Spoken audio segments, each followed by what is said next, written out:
Good morning, good afternoon, and good night to whoever you are. I'm just kidding. Good welcome back to We Are TPM. I'm with you this week. I'm Kyle Teixeira with John Teixeira here to talk to you about building wealth. And this week's topic is investing in success.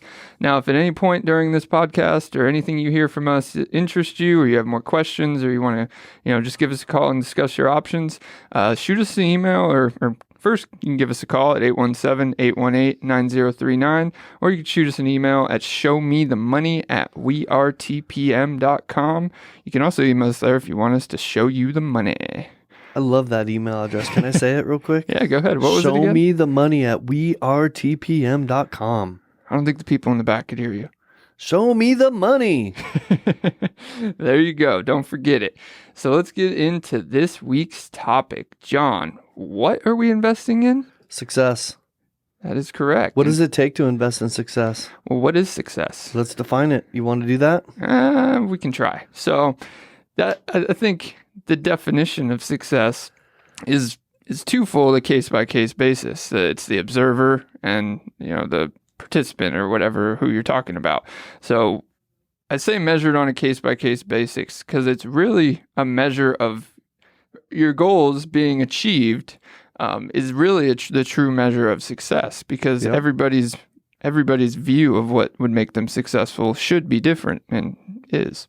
Gary Vee has a really simple way of doing this, but you said something on the way over here that was kind of interesting, that was pretty thought-provoking. That maybe my measure of success for you or somebody else may not really be success for that particular person, right? Yeah, I phrased it in say you see somebody out in the world and say that they were successful at something. That's an assumption, because truly, without knowing what their goals were to get where they got, right, you don't know how successful they were. They could have failed, gave up on their goals, and taken one route that got them to where they went. You never know. You can always ask that person, but what I'm saying there is there's a combination of macro and micro goals. And what I mean by that is you're not a successful person if you set a goal for this week and achieve it. You were a successful person that week. The combination of macro and micro is how you can not only view yourself as successful, but accurately make that claim. So different forecasts, a day, a week, a year, the time horizons matter, because you could go through periods of success, periods of failure.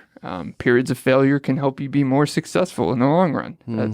It all ties together, but looking at it the right way and having the right mindset about it is so important. That's what we're going to dive into here, is really the mindset part of it.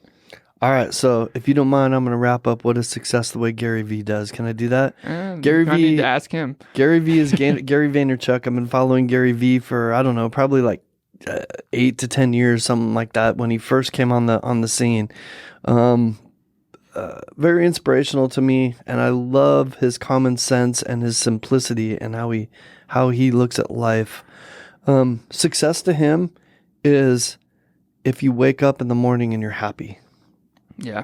That's success. Like, do I want to wake up in the morning and get out of bed and I'm happy and I can't wait to get through my day and I went to bed that way, right? That's success. I did what I wanted to do for as long as I wanted to do it today, right?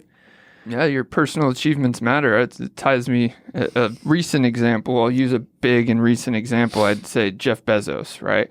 You could call him successful with what he's done with Amazon. I mean, his business ventures are successful. His business ventures are successful and arguably the richest person, one of the richest people in the world. But the point is, what were his personal goals? And some of them kind of just came to light. Like, did he want to? There too. Yeah. Did he want to be the richest person in business ventures and all that stuff? Yes, he did. But on a personal level, did he want to do that forever? Did he want to have those responsibilities forever? Or did he want to give up his CEO-ship to go focus on space, and focus on his Blue Moon venture? That's his new goal. It doesn't make him any less successful for stepping down as the CEO of Amazon. It makes him more successful because he's going towards a goal. Okay, but if we tie this into what we're doing, what our podcast is about, though, and we use your example, I'm going to use a different example. The CEO of Domino's started Domino's and fought through a whole bunch of trials and tribulations in the beginning. But his mindset, which is what we're about to talk about here, and his goal was to become the pizza king and to create a pizza empire like McDonald's. Now, he ended up doing that, didn't he? So wouldn't you say that was a success? A lot like you're talking about, Bezos also set out and did what he set out to do, right? Both of them were put into a position after achieving that success to be able to change goals and change their purpose in life. The CEO of Domino's about 10 years ago sold the company for $1 billion, took his $1 billion and decided he was going to spread his wealth through Catholic charities for the rest of his life, right? That's his new purpose.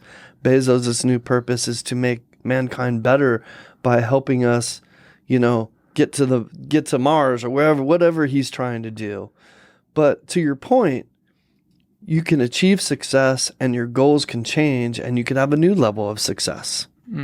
Yeah, and it's important to know them and set them and shoot for the stars if you want to shoot for the stars. The point is, the only person who can prove you wrong is yourself. You wanted to use more examples, Elon Musk. He gets talked about a lot. We're just throwing out all the big guys, aren't we? Well, we are, but we haven't even mentioned as far Zuckerberg as goals yet, go and getting too far into success, you could argue his story all day long on multiple pieces and multiple ventures. But the point is, he put his money where his mouth is, started companies that told him that he was told for years and were bashed for years that would never be successful. He invested his entire previous success into it. So I think that commitment, I won't get too far into those details, but the commitment towards his goals was shown. And now you can argue they're succeeding. So I tried really hard not to cough on you guys. Sorry about that. he had a goal. I had a goal not to cough. Yeah. As I failed. Failed miserably. He's going to try again. All right. Well, so we've defined success, Kyle. What else do we want to talk about? We want to talk about a better future? Well, what is a better future? I mean, that's what everybody talks about, a better future. That's just talk. It's just wants. You have to invest in it. You got to go get those cough drops before you get here and make sure. Yes, you do. I did all those things. Sometimes it still doesn't work. That is true. But yeah, wanting is one thing, investing is another. So a better future comes with investing in it, not talking about it. What I mean by that is people could talk, you could talk about your future all day long. It's in the future. If your present is if you're still doing the same thing in the present that and don't plan to change that at all, there's a high chance that your future won't be much different. So my coach tells me all the time, my head coach, Tom Ferry, he tells me all the time, what got you here will not get you there. Did that sum up what you just said? Yes, it was very simple. Simple way to do it. So let's dive in a little bit more. So let's have a conceptual conversation about resources, right? The world's about resources. Your life has resources. One of those or a few of those would be time, money, knowledge. I'd argue networking. The internet is a tool that is a resource. There's a plethora of them out there. And whether you know it or not, or intend to or not, you are always, at pretty much all times during the day or during your life, you're investing these resources in one thing or another, whether it's your present or it's your future. To keep it very simple, you either invest them in your present or in your future. It's kind of hard to invest resources in your past. So they're... No, it's not hard to invest resources in your past. That's what depression is. Yeah, that is true. But let's reel that back. That's not the topic for today. Topic? Okay, yeah. All right, got it. Let's avoid that one because that is true. Sorry, I threw you off. But, I mean, that seems very generic and very general, but it's not. You have time, you have money, you spend time on the internet, you spend time networking. Whether you look at it as networking or not, unless you're sitting in a bubble in your house never talking to anybody, you are networking on a day-to-day basis. You are gaining knowledge on a day-to-day basis. You are using money on a day-to-day basis. You are using time. How you intentionally use those things is really what you have control of. Do you spend your time on the internet for present things? all day on TikTok for present things. I mean, TikTok can give you knowledge for the future, knowledge to make your life better, but is that how you're using it? You do love TikTok. That's why I'm using it as an example. But intentionally looking at all your time and seeing where is the rest of those resources being invested. What's your money being spent on, present or future? Where's your knowledge being used, present or future? Are you gaining more knowledge for the future or just for the present? Are you networking to, be smarter or get resources, get connections? Or are you just networking to get popularity? I mean, you know what, Kyle, you're bringing up such good points. I love this. This is a great topic for us because you and I live this, don't we, every day. And I want to remind people that the purpose, the reason why we're talking about this right now is because hopefully, Kyle, you and I sit here every week and we do this. Our goal, the reason why we sit here and do this, is to inspire people to take some action, to invest in real estate and start building wealth. Right now, what you're talking about is the day-to-day mindset to be able to do whatever your goal is. And if you've been inspired to build wealth with real estate, right, by our podcast or anybody else's podcast or in any other way, then what Kyle's talking about is absolutely 100% mindset that you need to accomplish it. It starts with intention. There's the basis of this whole topic is not wholly, but it's partially intention. And we've talked about a lot of things over a lot of topics, and they're all about investing or all the things you need to do to target this future that we're now talking about. Well, you don't just wake up one day or listen to this podcast and be like, I'm buying, or you may, but I just bought a piece of rental property. That's not how it starts. It starts with the intention and the inspiration and the desire to make that move. And then you go make that move. So we've been telling you a lot about how to make moves or what moves to make, but you still have to start at a mindset of intention to do those things. And that's really what we're diving into. And a good idea is only an idea until it's put into action. That is true. And it's worthless. $1 billion idea is not worth anything if nobody takes action toward it. It's true. It's just a dream at that point, right? Yep. Dreams don't. So that's what we're going to talk about. How do we not just take action, but what's the mindset that you walk around with every day? Let's talk about something, Kyle. You and I talked about this on the way over, how one of the things that innately you and I are pretty good at that a lot of people are not good at. You and I define this and call this the work hard, play hard, right? That's how we kind of sum up the way we operate. Should I tell a story I told you earlier? Yeah. I was talking to my dad last night and I was telling him about a trip I'm about to take. And he says to me, how are you going to get your work done? Why are you going? It's like he's really old fashioned, old school kind of mentality. Like, why are you leaving? You're not going to get any work done. How are you going to make money? And I was talking to him in my office at 8:30 at night. And I'm like, well, you know what, Dad? I'm working harder, than most of the people on this planet right now. And that's why I go do these things. I work hard all day, every day. I don't waste my time. I don't waste the resources that you talked about, right? Mm-hmm. I don't even look at my TikToking as a waste of resources as long as I'm intentional about it, right? If I'm just sitting and looking at really stupid stuff, then fine.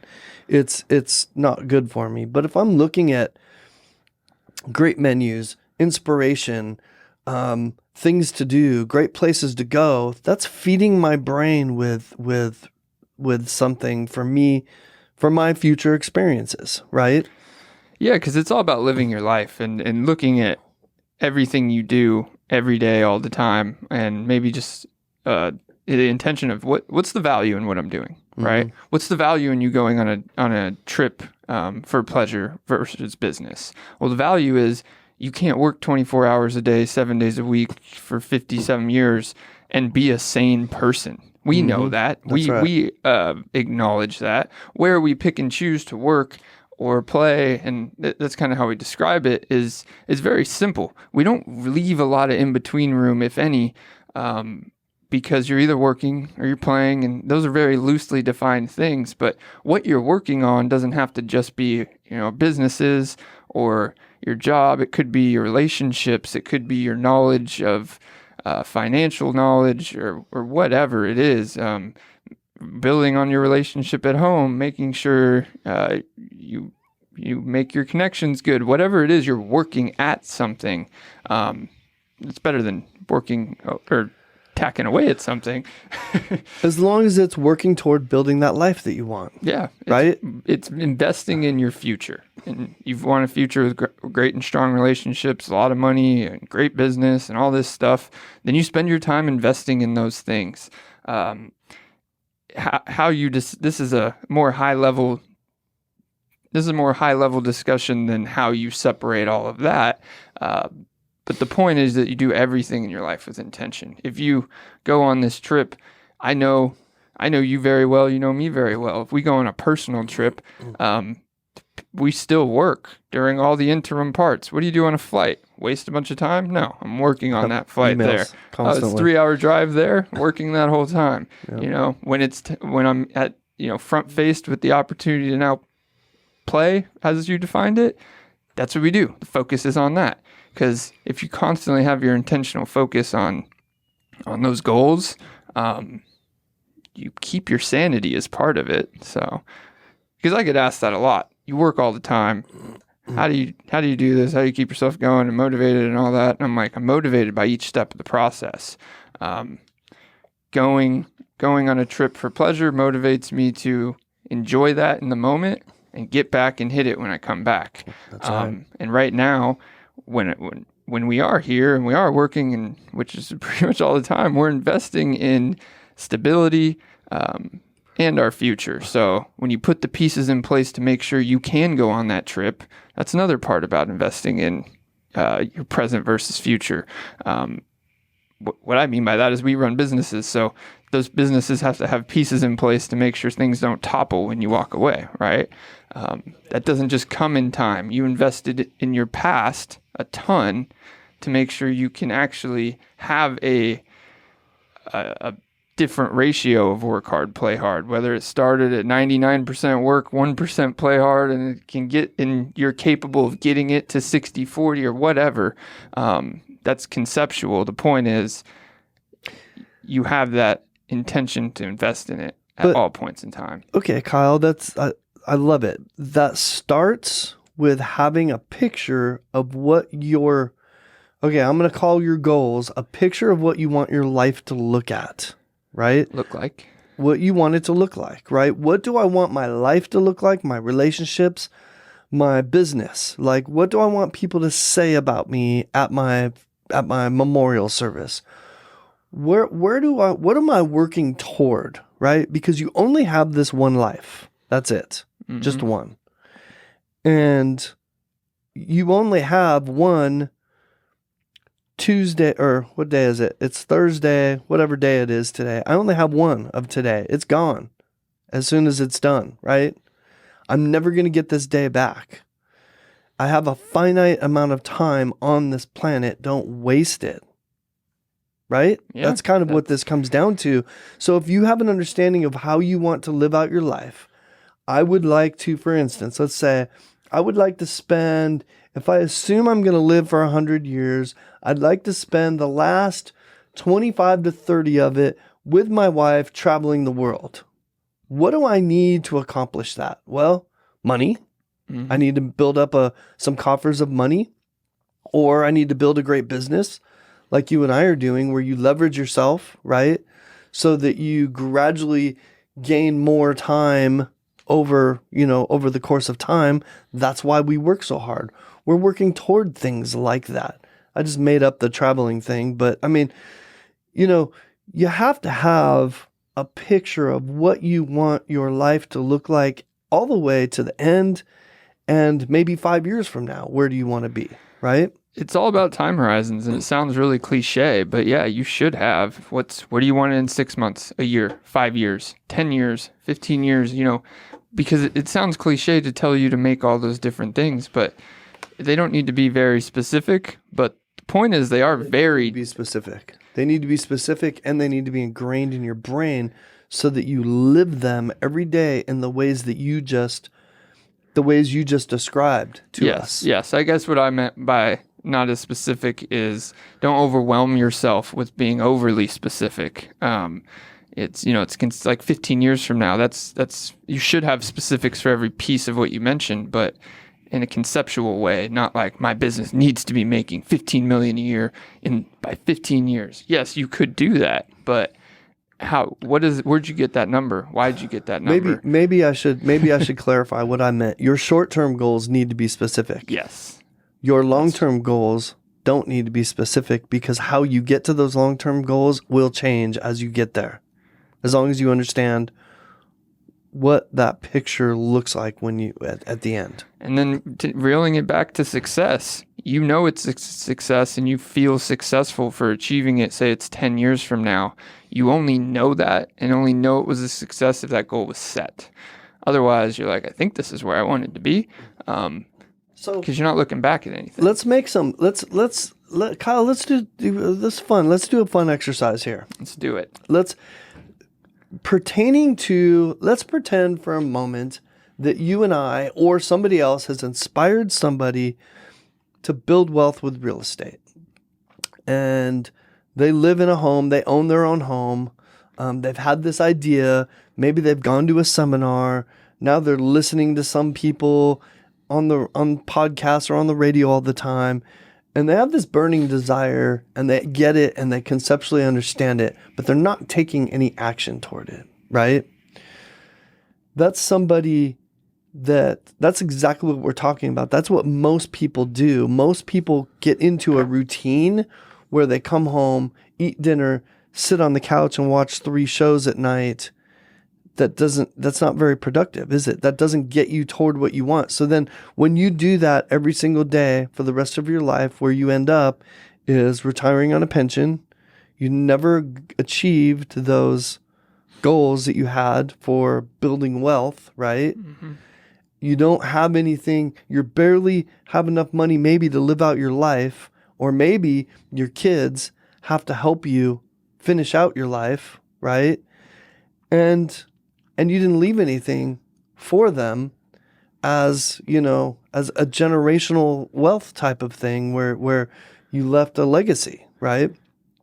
That's not what any of those people want when they get there, but that's that's what the road looks like for most of the population. And in reality, what you're telling me right now, Kyle, or what we're talking about is every one of those people had choices with every moment of their day on how they spent it. And if they had been intentional about not wanting the end of their life look that way, and they understood what they needed to do to make sure it didn't look that way, and they obsessed every moment of their day toward that goal, the end would not have looked that way for them.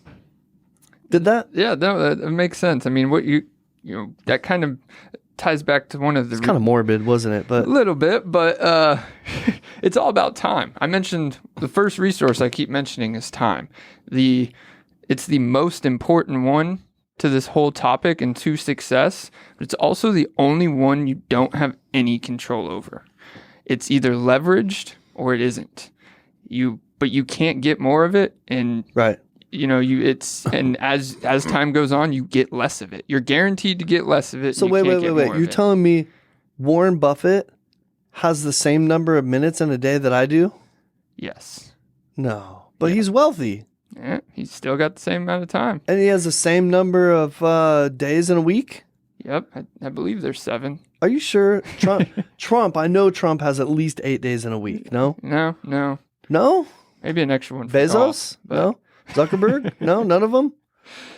Nope, we all get the same amount of time. We all get the same amount of time, darn it. Now, we're not all guaranteed the same amount of time, but what you have in a day-by-day basis is what you need to leverage. So we just threw out a whole bunch of interesting names just for fun. We were just playing there and being funny. But when you look at the beginning for all those people and where they started, It makes you think about how much you can accomplish in this lifetime, which is kind of what we're talking about here. Yeah, I mean, it is what we're talking about, and it doesn't have to be the lifetime if those aren't your goals, right? Some people have the goals to do what you just described, and that's okay. That means you were successful in what you wanted to achieve. Your desires matter, but like you told me earlier, don't live your life, build it. Yep. And it's very simple. Every day, just make sure you're investing in your future or your present in an intentional manner. I have to give that quote. Credit to where I heard it from. I got it from Matthew McConaughey. I don't know where he got it from, but that's where I got it. He just speaks wonders, I guess. Yeah. Don't live your life, build it. You know what, Kyle? Let's go to the other side of that. Let me ask you a question. We started this exercise of painting a picture of what it looks like when you don't do the things that you should do to get you toward those goals. If you're thinking about that person that I described at the beginning of that exercise that wants to build wealth with real estate, let's be specific about that for a moment. What do you think that person should do to change their path so that they don't become what I described, but yet they become more like what they envision in their head? I think the basis of this whole topic and the answer to your question is just the mindset. Having the mindset to do that and intentionally create those goals is step one. Because you need to paint the picture of what you're trying to achieve. Nobody can do it for you. My answer can't do it for you. Because like you said earlier, if you don't wake up and you don't have happiness in your life, then the goals don't matter. It's not a success. Your goals and success needs to have an asterisk at the end that says while being happy or something. I got here and I'm happy. So I got here and I'm miserable is not the definition. There's of a lot of miserable millionaires, isn't there? There is, and they're not going to. A lot of them get told they're successful, and it's not a helpful thing to that psyche because they look at it and they're like, I don't feel successful. Because success isn't measured by money. It's not. It's commonly spoken about like it's measured by money. But here's the reality. That's easy for some people to say. The reality is we all need money, right? We all need money to be able to live out our lives because that's the way our society is set up. We need it to fund our dreams, right? And the point isn't that you should stop working and you should stop doing whatever you do, cleaning dishes, digging ditches, whatever you're doing right now. That is not the point. The point is that you change the mindset and you start making those small changes in your life to work toward what it is you want. Yeah, right? It's one step at a time. It's patience. You can't rush success. You can try, but success is built on failures. Success is built on a lot of failures. Nobody in the world that claims they're successful will ever tell you they never failed.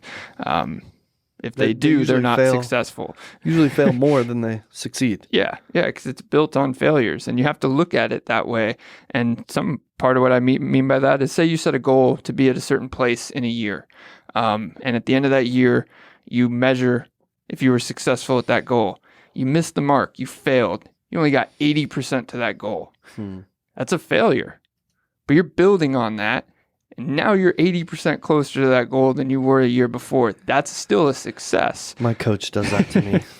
He makes me set goals that are so astronomical. He says, well, if you don't get it and you just come up short, you're not going to be unhappy about that, are you? And I'm like, no, I won't be. Well, when people get mad at it, we bring it back to Elon Musk. Elon Musk's like, oh, yeah, this will be done in 2 weeks. In 2 weeks, he's like, well, 2 weeks. And in 2 weeks, he's like, in 2 weeks. Because he's setting very high goals for himself. He may be publicly speaking them and, debates about that. But the point is, he's very optimistic about his timelines, which he gets crap for. But, if it happens and it rushes things, then it gets it done. So, Kyle, optimistic. That's a good point. That's a good topic that ties into this a little bit, right? So, most people that are able to drive toward their vision for what they want for their life, toward their happiness, toward their success, are optimistic, right? It's very hard to be pessimistic. Now, I made a joke earlier about depression, and if anybody out there listening has ever dealt with depression, I have myself. I wasn't being flippant about that. I've dealt with it. I've had it in my family. I understand how serious that is. But when it comes to being pessimistic, it focuses on the past, right? Mm-hmm. People that are pessimistic, people that are going through a depression-like state, whether it's severe or just a light one, they're usually focusing on the past. They're usually focusing on the experience that they've had. And that's what keeps us down. That's what keeps us guarded and from taking taking risks and being open to learning what we need to learn to get to where we need to go, right? Pessimism it holds us back so much. That's why, I don't know, Kyle, I think you're a lot like me in this sense that when I'm around pessimistic people, if they're overly pessimistic, I can't get away fast enough. Well, it's really the difference between betting on failure and betting on success. I mean, if you're optimistic about things, you constantly bet on success in your own head. If you're pessimistic, you're betting on failure and hoping for success, maybe. It's no way to do it. You can't. One thing you just said is very true. Optimism leads to taking risks. Taking risks is how you get ahead in a lot of parts of life.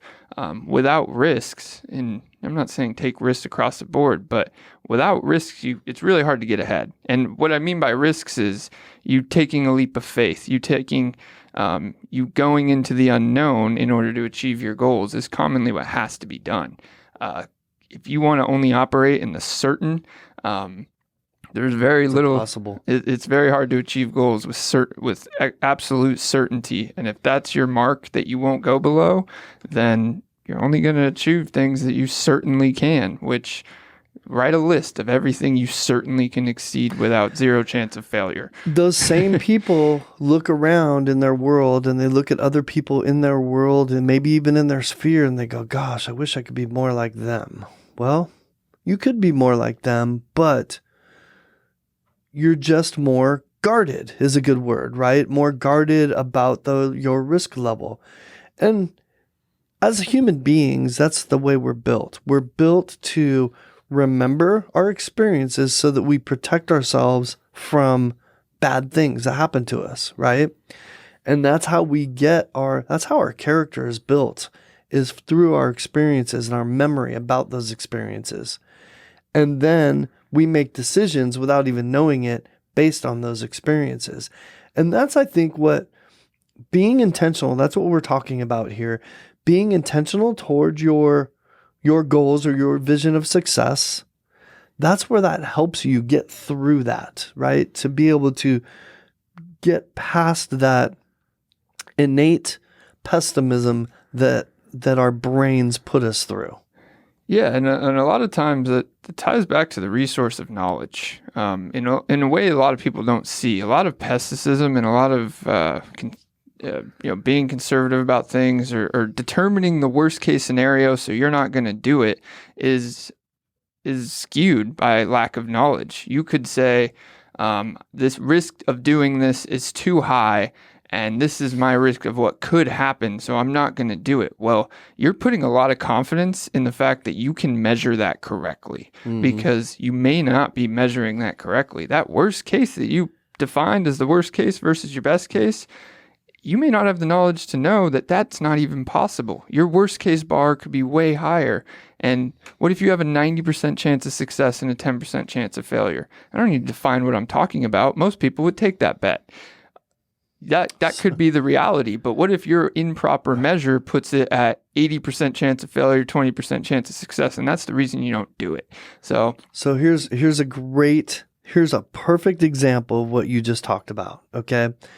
I'm talking yesterday to somebody standing up in front of a crowd and telling us a story about how they were going to buy a condo in Florida. Okay. And what stopped them from buying the condo in Florida was their fear of not being able to make enough revenue to cover their cost. And guess who's in their audience? John Teixeira, right? Like I'm buying these things like faster than I can, as fast as I can get a hold of them, because I know from my experience, so she made the decision, just like you said, based on her limited, her guesses about, the information she had, right? And she made some guesses about her worst case scenario and decided that she couldn't handle her worst case scenario. Where I'm sitting there and going, your worst case scenario is better than any investment opportunity you've ever been involved in. But yes. I know that from experience. So it's easier for me, right, to make that snap decision when somebody says, hey, John, I got a condo for X number of dollars in this place. Do you want to buy it? I can make that decision right now. Yes, no, maybe. Because of the level of experience I have, gives me the confidence to do that. She didn't have that. Mm-hmm. She didn't have somebody like me in her life or anybody that could help give her that experience. Mitigate your fears with facts, not guesses. That's, I told some that last week. And I mean, it sounds very simple because it is. If you have this, if you're evaluating something, you have fears of it, right? You want that best case scenario, but your fears are of the worst case scenario. Well, what are those? Dive into it. Because they're likely based on assumptions. What are those fears? Like you just said, the revenues. How much revenue is this thing going to make? What are my chances? What is the low end? What's the high end? What are these revenues actually? Otherwise, you're just assuming, and you're really talking yourself out of doing something for reasons that you don't know. When the reasons of what it could get for you or you could achieve, you do know. So you're diving into the facts of your best case, but not the facts of your worst case. It's always a recipe for disaster. I love that we've tied this back to real estate, Kyle. Well, that's the whole point. I mean, tying it back to your Orange Beach, we had, you and me both had a conversation 2 weeks ago where it was about the similar thing. It was buying a Florida condo, loved all the best case scenarios and everything. The worst case scenario. Alabama. Well, this one was actually in Florida. But, okay. But the worst case scenario hesitation was the hurricanes and the damage from the hurricanes and the lost revenue from the hurricanes and all that stuff. See, we've been through that worst case. We've been through that worst case. So that one doesn't even scare us. That one was easy. And I was like, well, in that worst case, I had to file an insurance claim who paid for all the repairs and covered 7 months of lost rent revenue. And during that time, we had free use of our condo for 7 months. It sounds horrible, doesn't it? Hurricane so Sally was rent great. Well, I'm staying there. So, yeah, I mean, and I'm not saying, that ties back to other conversations. Make sure you protect your worst case. We could have been stupid and not cared about what insurance policy or not paid the extra $100 a month to make sure we had that worst case covered. But that's where knowledge comes in. Making sure you protect your worst case, don't fear it and worry about it constantly. So that's what we help people do every day, isn't it, Kyle? When people come to us that don't know and they say, what can I do? How much can I expect to revenue if I rent my home? How much can I expect revenue if I buy this to do Airbnb or short-term rental? We are able to give them that certainty that you're talking about, that a more certain answer because of we have data with our experience where we're able to say, look, we have a home almost just like what you're thinking about doing, and this is what we get with it. This is the revenue, right? And we focus on the optimistic points without ignoring the pessimistic ones. It's not that we ignore them. We just don't focus on them. We know the facts of them. We have your answers for them.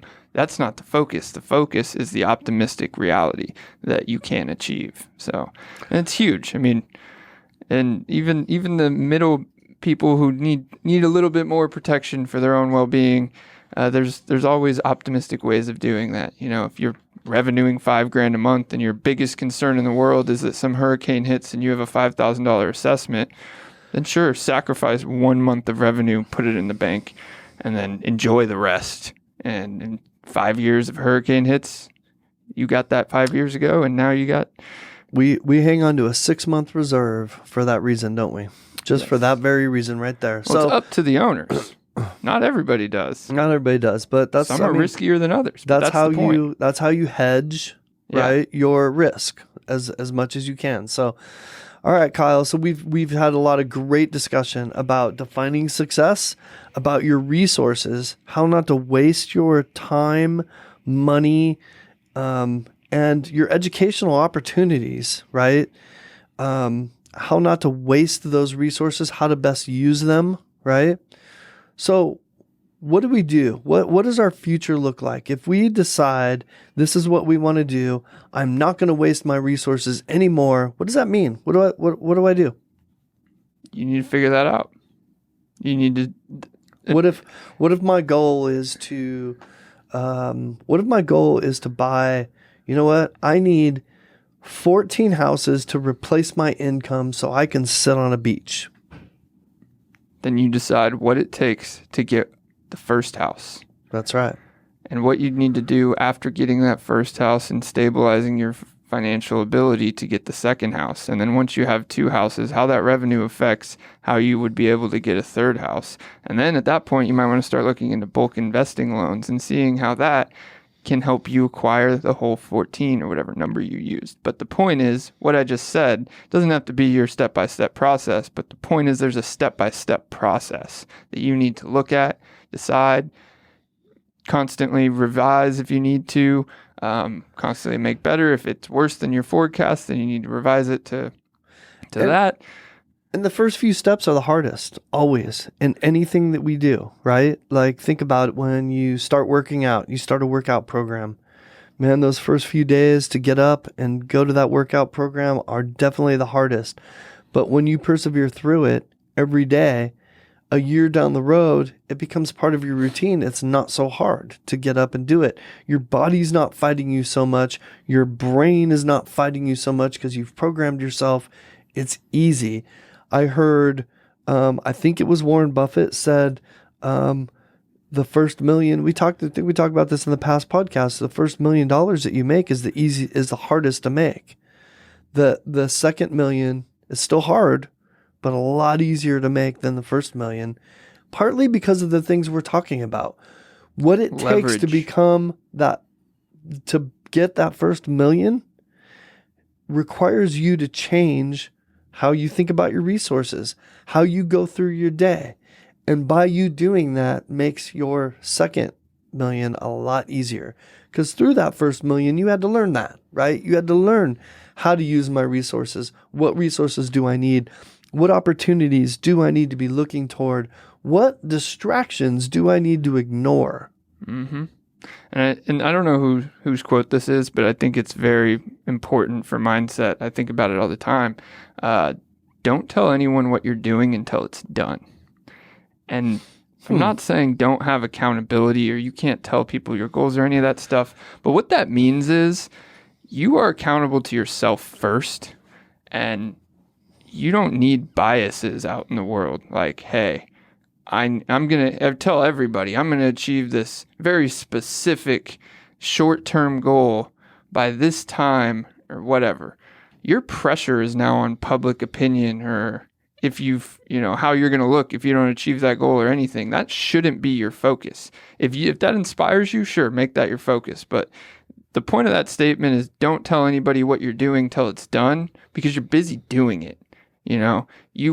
You can get that appreciation for what you're doing or what you did when it's done. Yes, you're right. I think that has less to do with accountability, right? Mm-hmm. You're going to tell the people that you love, that you can trust, right, what you're doing and what your goals are so that they can help hold you accountable to doing it. But that's not what you meant. What you meant was don't owe it to other people. Don't talk about what you're doing when you haven't done it yet, right? Or there's no point in talking about what you're doing until it's done, because other people are just going to poo-poo you along the way. Yes, and partially you need that. There shouldn't be that bias of like, okay, don't talk about what you're doing until it's done. If you're doing something and hey, this needs to change. I need to slightly revise this. I need to make a change here. This end goal, it's beneficial now to change this end goal a little bit. Maybe better, maybe reduce it, whatever.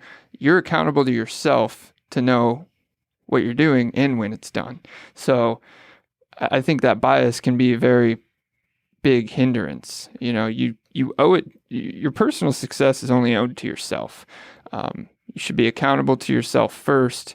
Having the accountability system behind everything else is up to you. But if you're not the first person you're accountable to, you're setting yourself up for failure. So, well, Kyle, I would say if we were to wrap this up, I would say it's important to, if you build that future, you need to take action toward it constantly, right?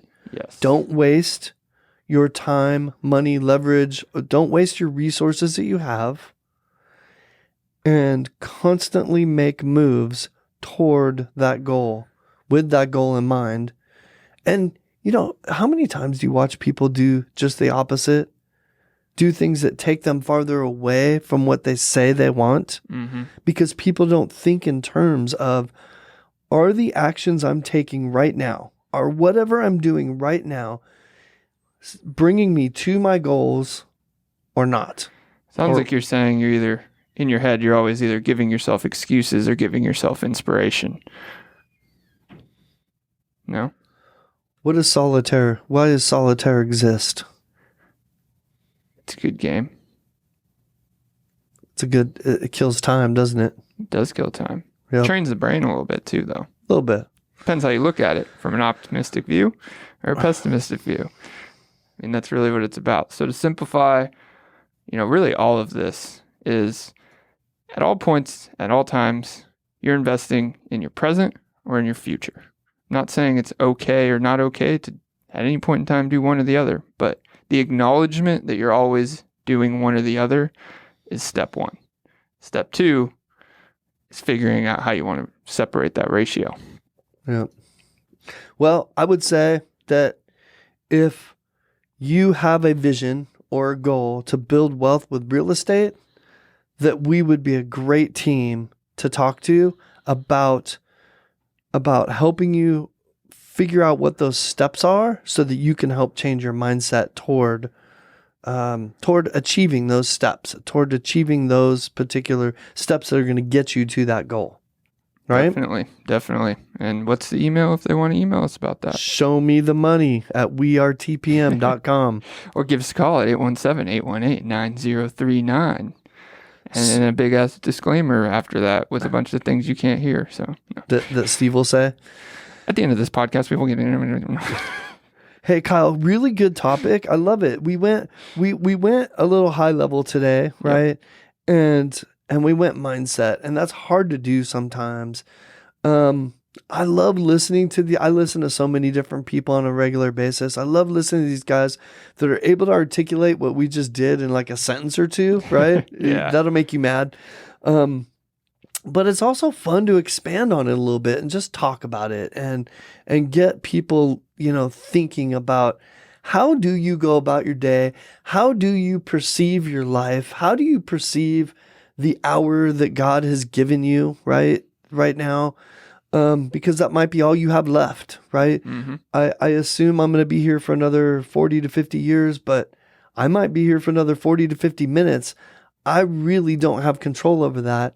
One thing I do know, whether it's 40 or 50 minutes or 40 or 50 years, when I get to the end, I'm going to know that I didn't waste any of it. Mm-hmm.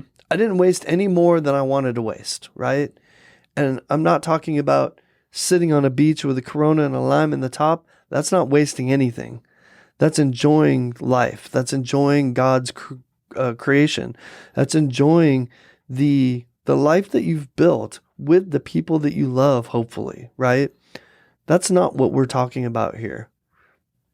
Well, it's yeah, I mean, when you talk about your future and you set goals in the future and you target all these things, you also have to jump all the way forward and look back.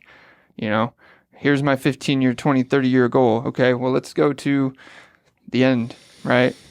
Wherever that may be, you don't know. But if I look back at all these goals that I just set, oh, well, do I look at them differently? Or are they actually what I want?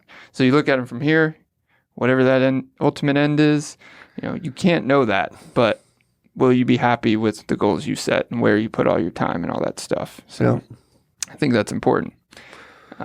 Just as important as your future. And you live that out.